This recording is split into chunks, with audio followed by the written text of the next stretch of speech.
My daughter Susan forgot to end the call. In the sudden, crackling silence that followed her cheerful goodbye, I heard the two sentences that would shatter my world. It's time for him to go to a nursing home. He's a burden. Just moments before, the scent of pine and cedar had filled my small workshop, a fragrance that had been my life's perfume for over 50 years. My hands, though wrinkled and spotted with age, moved with familiar grace over a block of cherry wood. I was shaping into a small jewelry box for my granddaughter's upcoming birthday. The late afternoon sun of Phoenix cast long, golden shadows across the floor, illuminating motes of sawdust dancing in the air like tiny fireflies. It was peaceful. It was the life I had built, a quiet rhythm of purpose, even after my beloved Eleanor had passed.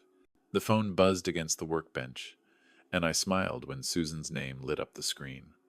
I wiped my hands on my canvas apron before answering, the familiar warmth spreading through my chest. "Hey, sweetheart. How's the business trip?" Her voice was bright, full of the energy I'd always admired. "It's going well, Dad. Just wanted to check in on you. Are you eating properly?" "Of course," I chuckled, leaning against the sturdy oak bench I'd built with my own two hands 3 decades ago. "An old carpenter knows how to take care of himself. Don't you worry about me." We talked for another 10 minutes about things that seemed important at the time. The weather, her potential clients, the antics of her cat. She ended the call the way she always did. "Okay, Dad, I've got to run to a dinner meeting. I love you." "I love you too, sweetheart," I said, my heart full. I heard the click, but it was followed by a faint rustling, the sound of a phone being dropped into a purse but not disconnected. I was about to hang up my end when I heard her voice again, no longer warm and loving but sharp and clinical. It was followed by the deeper tone of my son-in-law, Richard. "Did you tell him about our plan?" Richard asked.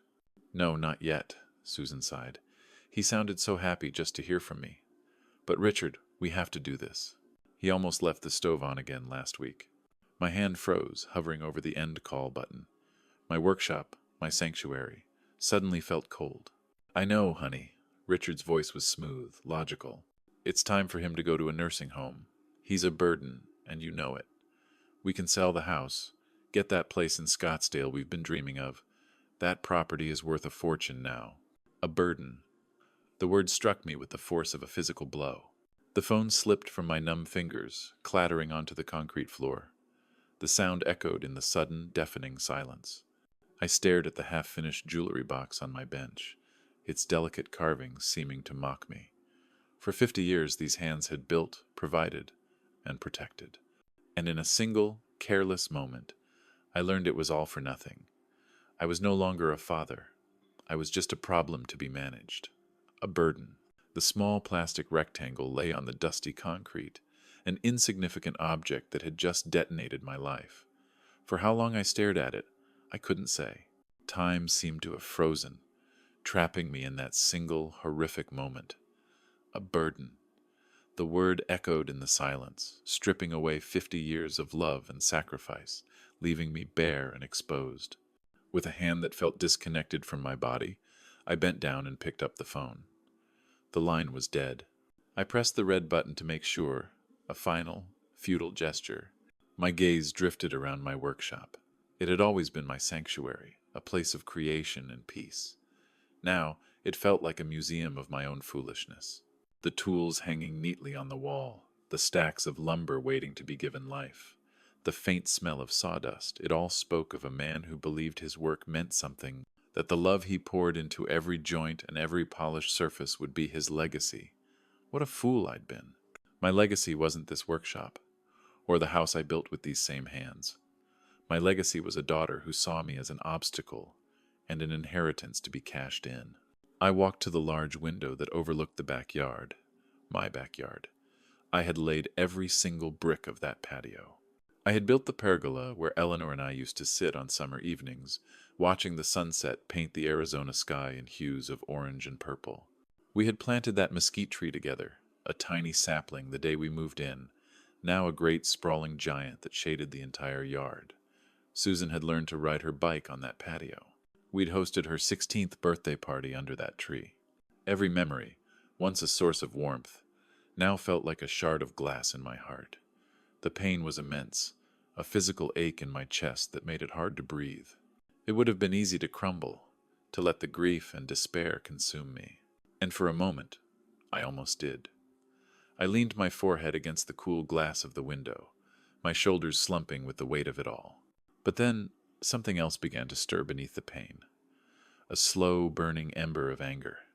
They thought I was old. They thought I was confused, forgetful, weak. A piece of furniture to be moved and discarded when it became inconvenient. They had underestimated me. They had mistaken my quiet grief for Eleanora's senility, my generosity as a weakness to be exploited. The ember glowed hotter, burning away the sorrow, forging it into something hard and sharp. Resolve. I pushed myself away from the window, my back straightening. The stoop in my shoulders was gone.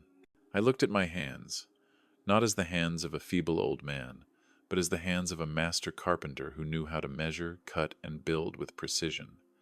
I had built a life from nothing once. I could certainly dismantle it with the same care. I would not be managed. I would not be a burden, and I would not be erased. I turned off the lights in the workshop, plunging the room into darkness, and walked toward the door to the house. My house, for now. My footsteps were no longer the shuffle of a lonely widower. They were the steady, deliberate steps of a man with a plan. Sleep had been a stranger to me that night. I had sat in Eleanor's armchair, the grandfather clock in the hall marking each passing hour of my new, cold reality. When the first light of dawn broke over the Phoenix horizon, I didn't feel tired. I felt a clarity I hadn't known in years. I knew I couldn't do this alone. There was only one person I trusted enough, one person who had seen me through the darkest days after Eleanor's passing. Charlie. I found him at our usual spot, a small, sun-drenched cafe called the Silver Cactus, tucked away in a quiet neighborhood. He was already at our table by the window, a half-finished crossword puzzle, and 2 cups of black coffee waiting. He looked up and smiled, his weathered face crinkling at the corners of his eyes. "Morning, Art. You look like you wrestled a bear and lost." I tried to return the smile, but it felt like a foreign expression on my face. "Something like that, Charlie." I sat down, the familiar comfort of our routine feeling hollow. We made small talk for a few minutes. Charlie complained about his new sprinkler system, and I pretended to listen, nodding and sipping my coffee. But he knew me too well. He put down his pen, his gaze turning serious. "All right, Arthur, out with it. What's really going on? I haven't seen that look in your eyes since the funeral." The simple, direct kindness in his voice broke through the dam I had built around my emotions. I took a deep breath, the smell of roasting coffee beans suddenly sharp and overwhelming, and I told him everything. I recounted the cheerful phone call, the accidental eavesdropping, the cold, calculating words that had become seared into my memory. "A burden," I finished, my own voice sounding distant and strained. "He called me a burden, Charlie." Charlie didn't offer empty platitudes. He didn't say, "They probably didn't mean it." He just listened, his jaw tightening as I spoke. When I was done, he was silent for a long moment, staring out the window at the people walking by, living their normal, untroubled lives. Finally, he turned back to me, his eyes dark with a gravity that startled me. "Art, I'm going to tell you a story," he said quietly. "My cousin, Frank, over in Tucson, a widower just like you, doted on his kids, gave them everything. They convinced him he was getting too old to manage his finances, got him to sign power of attorney. Within 6 months, they had sold his house from under him and put him in the cheapest facility they could find. He died a year later, heartbroken and broke." The story landed like a punch to the gut. It wasn't just a possibility anymore. It was a clear and present danger. "I am not going to let that happen to you," Charlie said, his voice firm as steel. He leaned forward, his eyes locking onto mine. "But to stop it, you need to stop thinking like a father right now. The man who raised that girl is not the man who can win this fight. You need to start thinking like a businessman protecting his assets. This is no longer a family matter. This is war." Charlie's words hung in the air between us, more potent than the strong aroma of the coffee. War. He was right. My gentle, fatherly approach was a language my daughter and her husband no longer understood. They spoke the language of assets, of burdens, of monetary value. It was a language I would have to learn, and fast. I nodded slowly, the fog of my grief finally clearing to reveal a path forward, a path paved not with sorrow, but with cold, hard strategy. "You're right," I said, my voice low but steady. "You're absolutely right, Charlie." A look of relief washed over his face. He reached for his back pocket and pulled out a worn leather wallet, the kind that held a lifetime of receipts and memories. He flipped it open and carefully extracted a crisp, cream-colored business card from one of the slots. He slid it across the table to me. "This is your first move," he said. I picked it up. The card felt substantial in my hand, the letters embossed with a professional flair.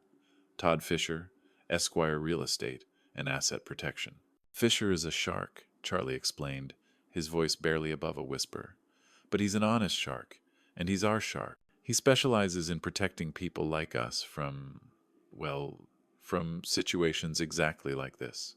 He helped Eleanor's sister when her son tried to pull a fast one. He's sharp, he's discreet, and he doesn't mess around.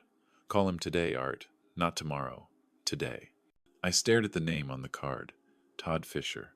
It wasn't just a name, it was a weapon, a tool.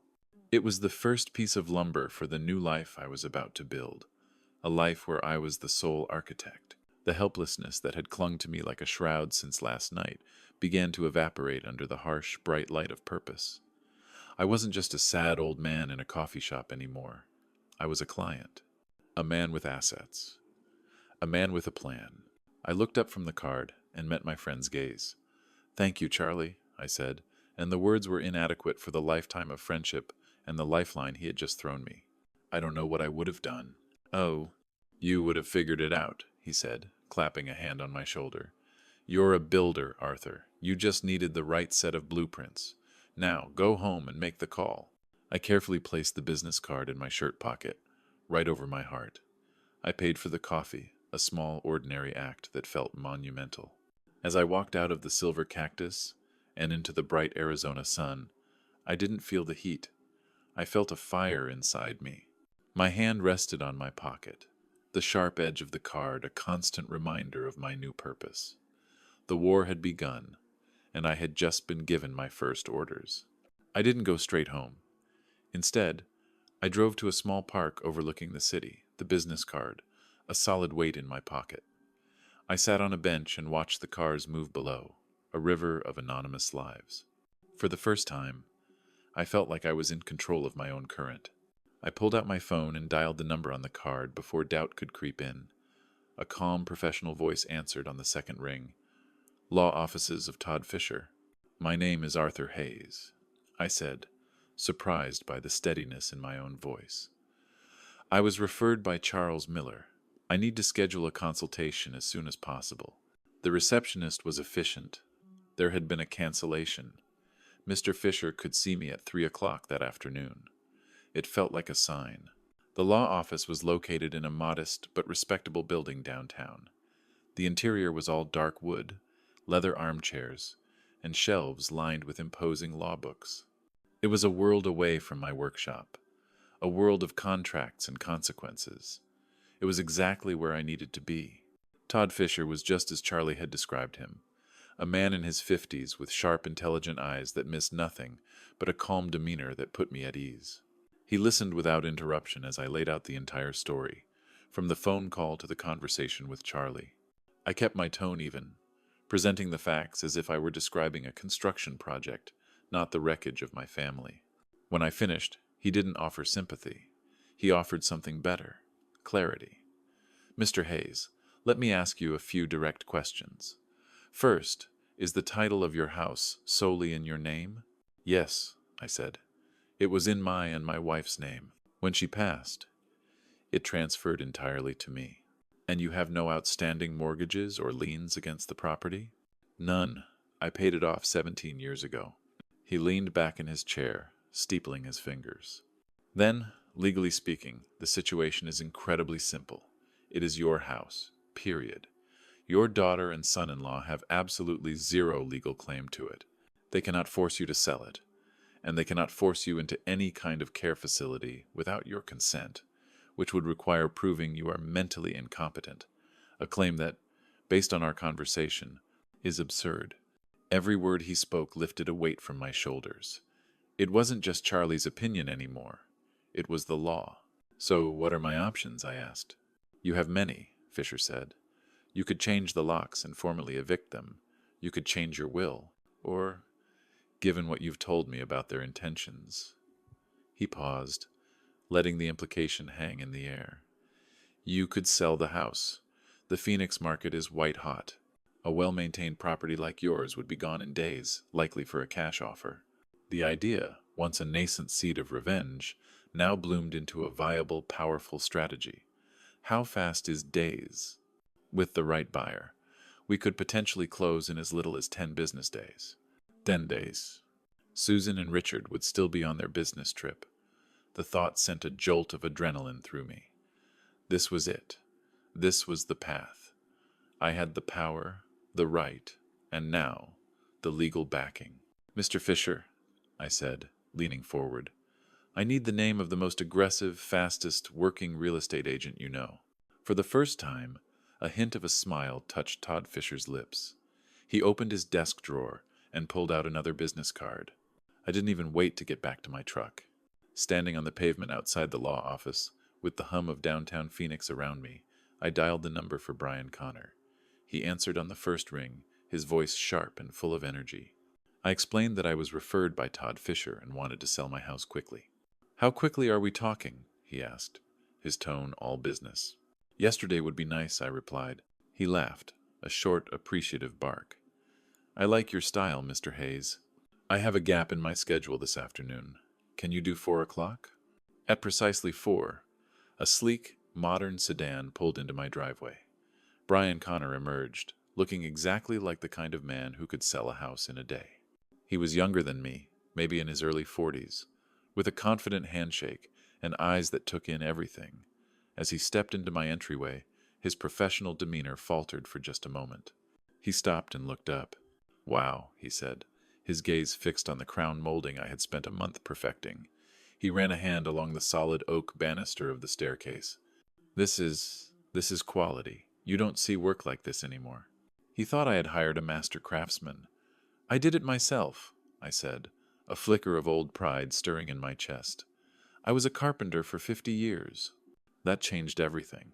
As we walked through the house, it was no longer just a tour. It was an inspection between two professionals. He didn't just see a living room. He saw the seamless way I had joined the hardwood floors. He didn't just see a kitchen.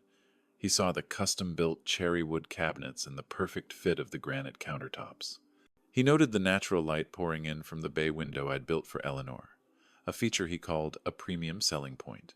For the first time in a long time, someone saw the value in my work. Not the sentimental value, but the real, tangible, skillful value. It was a balm to the wound my daughter had carved into my soul. This house wasn't just an asset to be liquidated. It was a testament to my life. And this stranger, this businessman, he saw it clearly. After the tour, we sat at the kitchen table where I had once paid bills for my daughter's college tuition.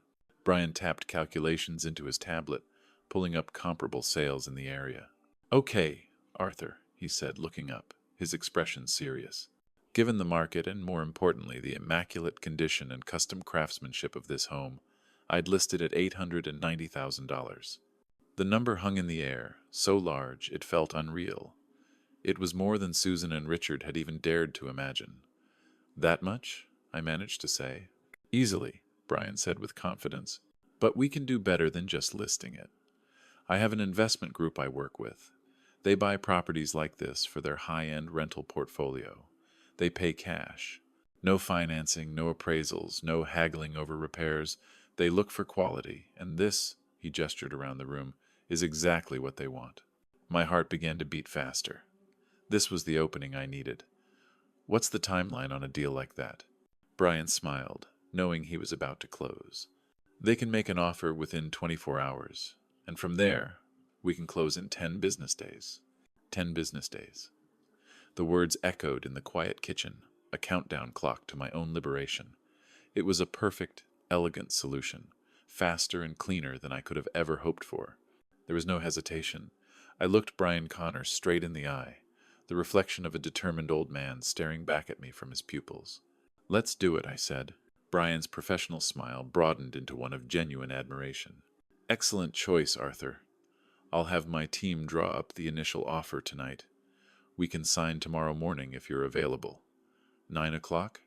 9 o'clock is perfect," I replied, shaking his hand. The deal was done.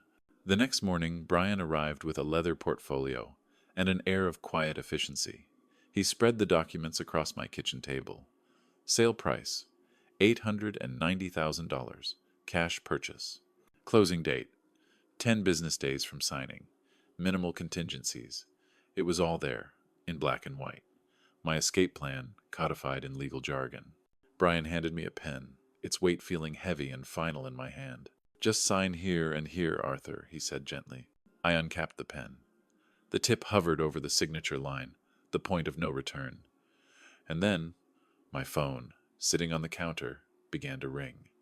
The screen lit up with Susan's face. My heart hammered against my ribs. It was a test. The universe was testing my resolve.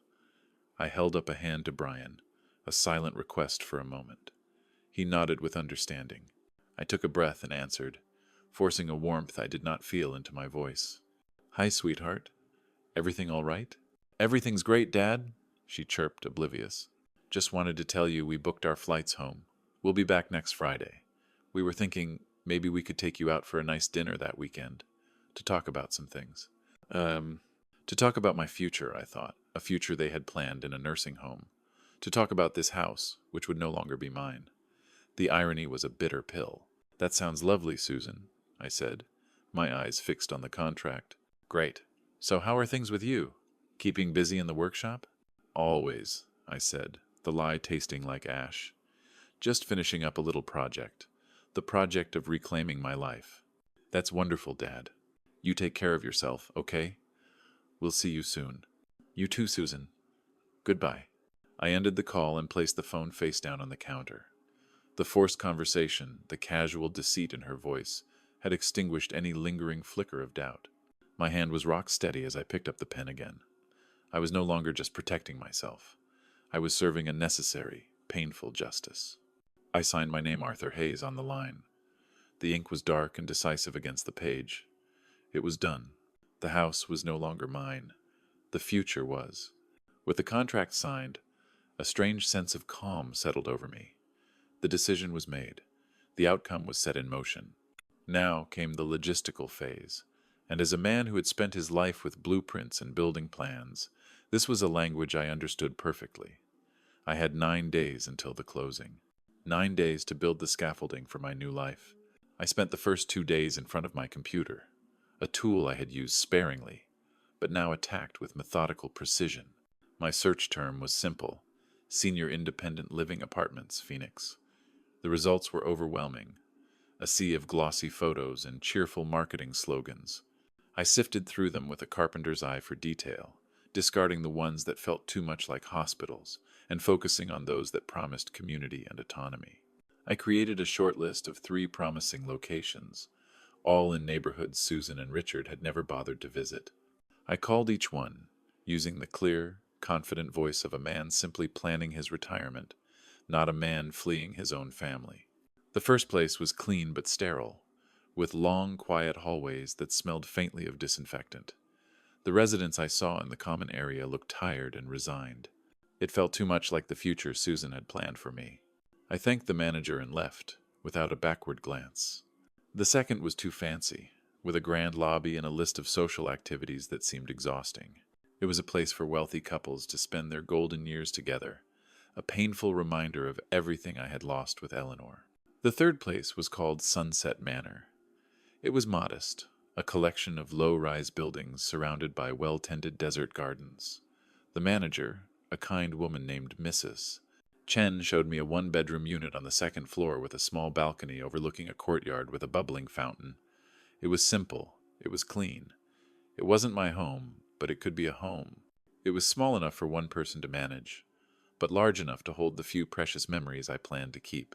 "We have an active woodworking club, you know," Mrs. Chen mentioned as we stood on the balcony. "They're always looking for new members with real skill." That sealed it. This wasn't an ending. It was a continuation. "I'll take it," I said, surprising her with my quick decision. "The application process usually takes a few," she started. "I can pay the deposit and the first 3 months' rent right now." "In cash," I said, cutting her off gently. I had withdrawn a large sum from my bank account that morning, knowing cash left fewer trails. Her eyebrows rose slightly. But in the world of property management, money spoke a universal language.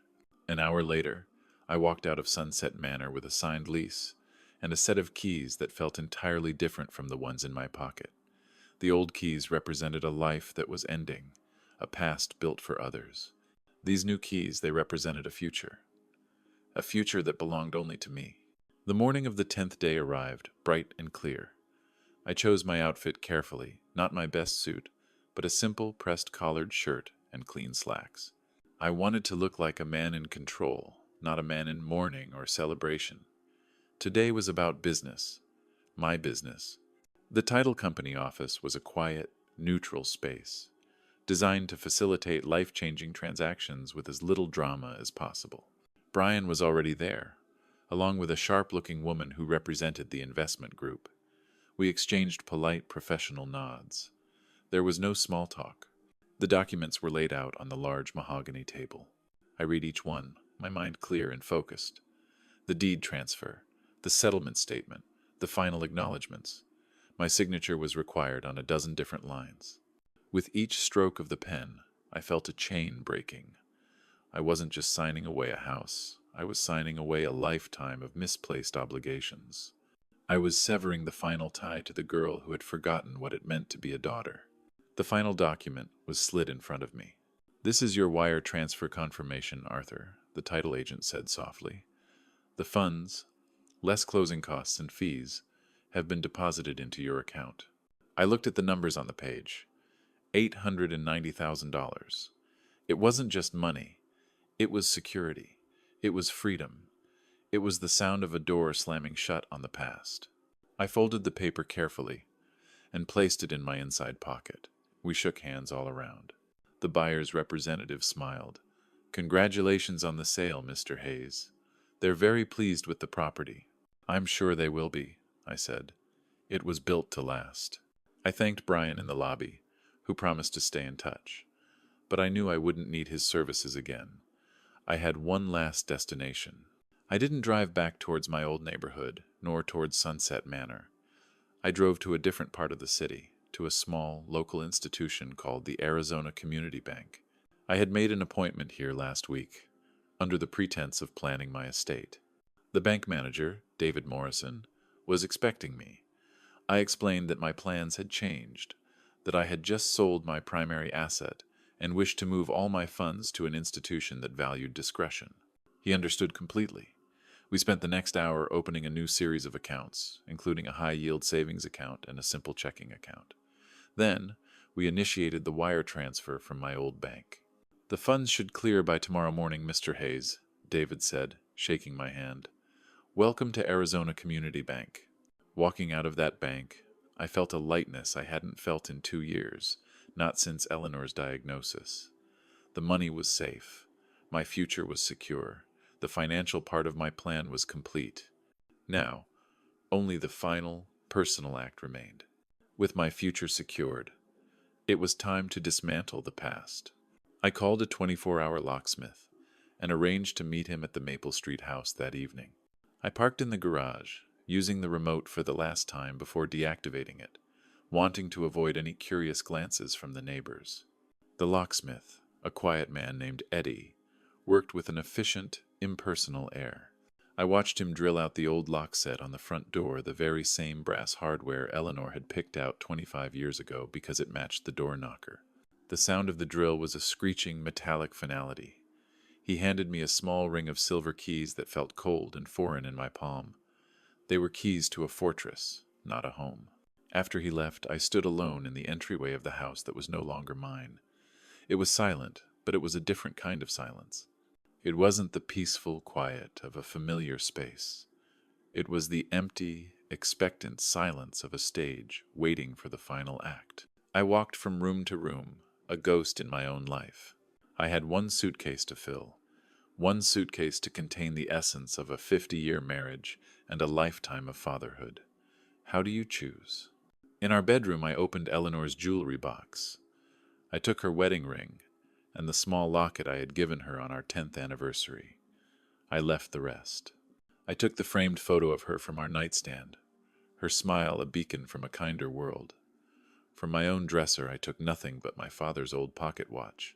In my workshop, I packed a single hand-carved mallet, the first tool I had ever made for myself. It felt right to have it with me. Then my eyes landed on a small, intricately carved wooden box on a high shelf, covered in a thin layer of dust. I took it down, my fingers tracing the initials carved into the lid. S.H. Susan Hayes. I had made it for her 5th birthday to hold her treasures. With a heavy heart, I placed the box in my suitcase. It would be my last gift to her, a reminder of a time when her heart was filled with wonder, not greed. Everything else would stay. The furniture I had built, the photo albums chronicling Susan's happy childhood, the books Eleanor had loved. They were part of the house now. Let the new owners decide their fate. I closed the suitcase. It felt impossibly light, yet it carried the entire weight of my world. Standing in the living room, I took one last look around. I wasn't leaving a home anymore. I was abandoning a crime scene, a place where a family had been murdered by avarice. My sadness was gone, replaced by a cold, hard sense of purpose. The stage was set. My suitcase stood by the door, a silent testament to a life condensed. But my work here wasn't finished. I reached into my coat pocket and pulled out a small, unassuming box. Inside, nestled in foam, was the final component of my plan, a piece of modern trickery that felt both alien and essential. It looked like a simple USB phone charger, the kind you'd see in any home. But inside its plastic shell was a high-definition camera lens, a microphone, and a Wi-Fi transmitter. It was my eye, my ear, the silent witness to the justice that was coming. I had spent the previous evening at Sunset Manor studying the device, my old carpenter's mind appreciating the cleverness of its construction. The instructions were simple, and I followed them with the same precision I used when measuring a piece of rare hardwood. I synced it with an app on my smartphone, watching in amazement as my own face stared back at me from the screen, captured by the tiny lens. Now, in the empty house, I found the perfect location. There was a low electrical outlet on the wall of the entryway, partially hidden by a small console table where Eleanor used to keep her keys. It was a spot you would never look at twice. I plugged the charger in. A tiny pinprick of blue light blinked once, then vanished. It was active. I retreated to the living room, pulling out my phone. The app connected instantly. On my screen, I saw a perfect, wide-angle view of the front door and the entire entryway. The quality was remarkably clear. I could see the grain of the wood on the door I had installed myself, the subtle scuff marks on the floor where years of life had happened. I walked back into the frame, testing the motion detection. A silent notification popped up on my phone. It worked perfectly. It would begin recording the moment anyone stepped through that door. They would be the actors, and I would be the audience. The thought sent a cold, thrilling shiver down my spine. This wasn't just about revenge anymore. It was about truth. I wanted to see their faces when they realized their betrayal had not gone unnoticed. I wanted to hear their voices when the carefully constructed masks of concern and love finally shattered, revealing the raw greed beneath. I stood there for a long time, watching the empty doorway on my phone. A quiet waiting stage. All the pieces were now in place. The money was secure, the new life was waiting, and the unblinking eye of the camera was ready to bear witness. I was no longer a victim waiting for the end. I was the director of this final painful play, and the curtain was about to rise. With the camera in place, there was only one thing left to do. I walked to the kitchen counter and pulled out a single sheet of the thick, cream-colored stationery Eleanor had loved, along with my old fountain pen. I sat at the table where we had shared thousands of meals, the same table where my daughter had once done her homework under my watchful eye. The pen felt perfectly balanced in my hand. My handwriting was steady, the letters flowing across the page with an engineer's precision. It was not a letter of anger or of heartbreak. Those emotions had already burned away, leaving only the cold, hard truth. Dear Susan and Richard, if you are reading this, it means your keys no longer work. That is by design. I imagine you are surprised. I was also surprised a few weeks ago when I overheard your phone conversation about my future. I heard your plans to put me in a nursing home, and I heard you refer to me as a burden. I have decided to relieve you of that burden. The house has been sold. The final sale price was $890,000 cash. The money is now in a new bank account, at an institution you are not aware of, and it is secure. It will be used to fund my own future, one of my own choosing. I have moved to a place where I am a neighbor and a friend, not an inconvenience. Do not try to find me. Your belongings from the guest room have been packed and are waiting for you at a storage facility. You have 30 days to claim them. For 42 years, I gave you everything a father could give. You repaid that love with a plan to discard me so you could steal the fruits of my life's work. I hope the lesson you learn from this is worth the price. Dad, I didn't sign it with love. The word felt like a lie. I folded the letter, slipped it into an envelope, and wrote their names on the front. I walked to the front door and, using a piece of strong tape from my workshop, affixed it at eye level. It was perfectly centered, directly in the camera's unwavering gaze. With that, my work was done. I picked up my single suitcase. I took one last, sweeping glance around the living room. I didn't feel sadness. I didn't feel regret. I felt closure. I had built this house with love, and I would leave it with dignity. I stepped outside into the warm Arizona evening, closed the door behind me, and turned the new lock. The click was sharp, clean, and final. I did not look back. Friday afternoon, I sat in a comfortable armchair in my new apartment at Sunset Manor, a cup of coffee steaming on the small table beside me. Outside my window, the life of the community went on, neighbors chatting, someone tending to their potted plants. It was a world of peaceful, ordinary moments. But my attention was fixed on the small, dark screen of my smartphone resting on my lap. I wasn't anxious. I wasn't excited. I was simply waiting. A carpenter waiting for the varnish to dry. At 5:15 p.m., it happened. The phone buzzed, a crisp, electronic vibration that cut through the quiet. The screen lit up with a notification. Motion detected at front door. I took a slow sip of coffee before tapping the notification. The app opened, and the live feed filled my screen. A black SUV, Richard's car, was pulling into the driveway of my former house. My house. My breath hitched. Just for a second. They were here. Susan stepped out first, stretching her arms over her head after the long drive from the airport. Richard emerged from the driver's side, pulling their expensive suitcases from the back. They moved with an air of casual ownership, the weary but triumphant conquerors returning to their castle. They had no idea the locks to the kingdom had been changed. I watched as Susan, fishing a key from her purse, walked confidently to the front door. Richard followed, setting the luggage down with a thud. She inserted the key into the lock. She tried to turn it. Nothing. She frowned, a little crease appearing between her eyebrows. She jiggled it, a flicker of annoyance crossing her face. "That's weird," her voice came through the phone speaker, tinny and distant. "My key's not working. Richard stepped forward, his own expression shifting from tired to irritated. "Here, let me." He took his own key and tried. The result was the same. The lock held firm. The new, silver deadbolt I had watched Eddie install was doing its job perfectly. "What the hell?" Richard muttered, examining the lock more closely. "This looks different." Panic began to creep into Susan's voice. "What do you mean, different?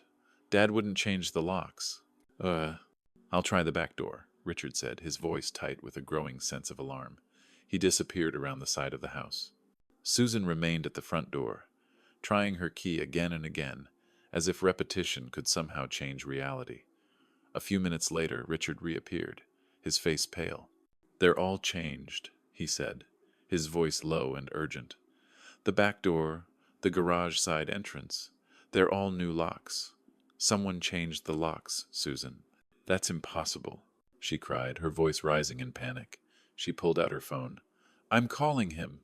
I watched her dial, watched her face fall as the call went unanswered. The confusion on their faces was slowly curdling into real fear. It was Richard who started examining the windows, his mind clearly racing. "There," he pointed. "The kitchen window. The latch looks loose. I can boost you up." I watched on my phone screen, my knuckles white as I gripped the device. Susan scrambled awkwardly through the kitchen window, her expensive business suit snagging on the latch. She landed with a graceless thud on the floor, a stark contrast to the confident woman who had stepped out of the SUV just minutes before. She hurried to the front door, her hands fumbling with the new deadbolt from the inside. The door swung open, revealing Richard, his face a mask of anxiety. "What is going on?" he hissed as he stepped inside, dragging their luggage with him. "Did he fall? Should we call someone?" "I don't know, Richard, Susan's voice trailed off. Her eyes had locked onto it. The cream-colored envelope, taped squarely in the middle of the door, their names written in my unmistakable, neat script. It was impossible to miss. They both froze, staring at the letter as if it were a venomous snake. The air in my new apartment felt thick, and I realized I was holding my breath. I watched as Susan, with a visibly trembling hand, reached out and peeled the envelope from the door. Richard moved closer, crowding her, his eyes wide as he prepared to read over her shoulder. She tore it open. The camera's microphone was surprisingly sensitive. I could hear the rasp of the paper. Her eyes scanned the first lines. I saw the confusion on her face deepen. Then, as she continued to read, it began to shift. The confusion gave way to a dawning, sickening understanding. Her mouth fell slightly open. Her face, which had been flushed with panic, began to drain of all color. "No," she whispered, a sound so faint I could barely hear it. "No, no, no." Richard snatched the letter from her limp fingers, his own eyes flying across the page. His reaction was faster, angrier. His jaw clenched. I saw the muscles in his neck tighten. He read the words, "Sold, $890,000, and new bank account." I watched the precise moment their entire world, a world built on the foundation of my life's work, crumbled into dust. "He heard us," Richard breathed, the words laced with disbelief and fury. "That old bastard, he heard us on the phone." But Susan was stuck on one detail, the one that represented the future she had just lost. Her eyes were wide with a horror that was almost theatrical. She looked around the entryway, at the staircase, at the living room, as if seeing it all for the first time as something that was no longer hers.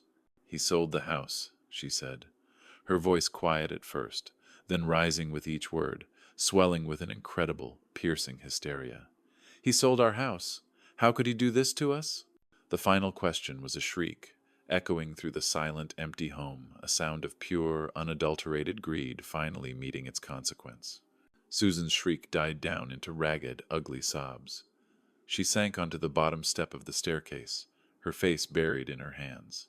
I expected Richard to go to her, to offer some form of comfort, however hollow. Instead, I watched as his face twisted into a snarl of pure contempt. "This is your fault," he spat, his voice dripping with venom. "Your father. You were supposed to have him wrapped around your little finger.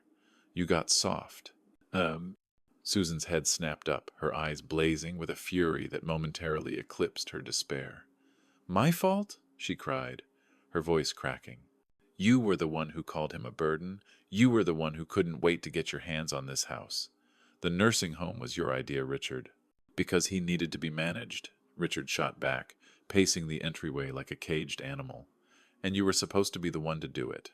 But you were too busy playing the dutiful daughter to actually close the deal." The argument escalated, spiraling into a vortex of accusations and long-held resentments. The thin veneer of their happy marriage dissolved before my eyes, revealing the rotten core beneath. "Maybe if you still had a job we wouldn't be in this mess," Susan screamed. "Maybe if my burden of a father hadn't been paying for our dinners and bailing you out for the last year, we wouldn't have been so desperate." Don't you dare bring that up," Richard warned, pointing a trembling finger at her. "I took a risk for us, for our future, the future your senile old man just flushed down the toilet." They were ugly, vicious, two parasites turning on each other now that their host was gone. They fought amidst the silent witnesses of my life's work, the sturdy staircase, the polished floors, the family photos on the wall that they had never truly seen, the family photos on the wall that they had never truly seen. They had coveted the shell of my life, but had never understood the love that held it together. The fight seemed to drain the last of their energy. Richard slumped into the armchair Eleanor had loved, running his hands through his hair in desperation. Susan remained on the stairs, her sobs now quiet, hopeless whimpers. They were broken, defeated not by me, but by their own greed. From the quiet of my new apartment, I watched them. I felt no triumph, no surge of victorious pleasure. I simply felt done. The anger had subsided, leaving behind only a vast, quiet emptiness. I had needed to see this. I had needed to see their true character, stripped bare of all pretense. And now I had. They were not monsters. They were just small, hollow people, and they were no longer my problem. With a quiet finality, I reached out and tapped the screen of my phone. The image of their pathetic collapse vanished, replaced by my ordinary home screen. I had seen enough. I deleted the camera app from my phone. Its purpose was served. I walked to the small kitchen in my new apartment and retrieved the bottle of wine I had brought from the old house, a Bordeaux that Eleanor and I had been saving for a special occasion that never came. Perhaps this was it. I poured a glass, the deep red liquid catching the light. I walked to the nightstand where her photo sat, her smile as warm and loving as ever. "To us, Eleanor," I whispered, raising the glass. "Justice is served." The wine was rich and smooth, and it tasted like peace. The next morning, I woke before the Sunday. I made a cup of strong black coffee and sat on my small balcony. I watched the sky over the Arizona desert slowly shift from inky black to a soft bruised purple, then finally ignite into brilliant shades of orange and gold. It was the first sunrise of the rest of my life. I picked up my phone and called Charlie. He answered immediately. "Art, is it done?" "It's done, Charlie," I said, a genuine smile touching my lips. I didn't need to tell him the sordid details. He could hear the change in my voice. "Good," he said simply. "So, when are we going fishing?" "How about next weekend?" I suggested. "It's a date," he said. "Welcome back, my friend." We hung up, and I continued to watch the morning unfold. A few floors below, I could see other residents of Sunset Manor starting their day, walking their dogs, reading the paper. Soon I would join them. I would find the woodworking club Mrs. Chen had mentioned. I would build things again, not for obligation or for legacy, but for the simple joy of creation. I might even teach a class, pass on the skills these hands had spent a lifetime acquiring. The future stretched before me, not as a frightening, lonely void, but as an open road. Susan and Richard had tried to write the final chapter of my life for me, a sad little epilogue in a place of quiet despair, but they had failed. I was still the author of my own story. I was no longer a burden. I was no longer an asset to be managed. I was Arthur Hayes, a carpenter, a friend, a man who had built his life with his own two hands and, when it was threatened, had known how to build a fortress to protect it. I was a free man, sitting in the warm Arizona sun, ready to see what the next chapter would bring. Arthur's story is a powerful reminder that kindness is not weakness, and sacrifice is not an invitation to be taken for granted. Sometimes, the people we love the most forget the meaning of gratitude. They can begin to see our presence as a given, and our love as an endless resource to be consumed. But a person's true worth isn't determined by how others treat them, but by how they choose to stand up for themselves.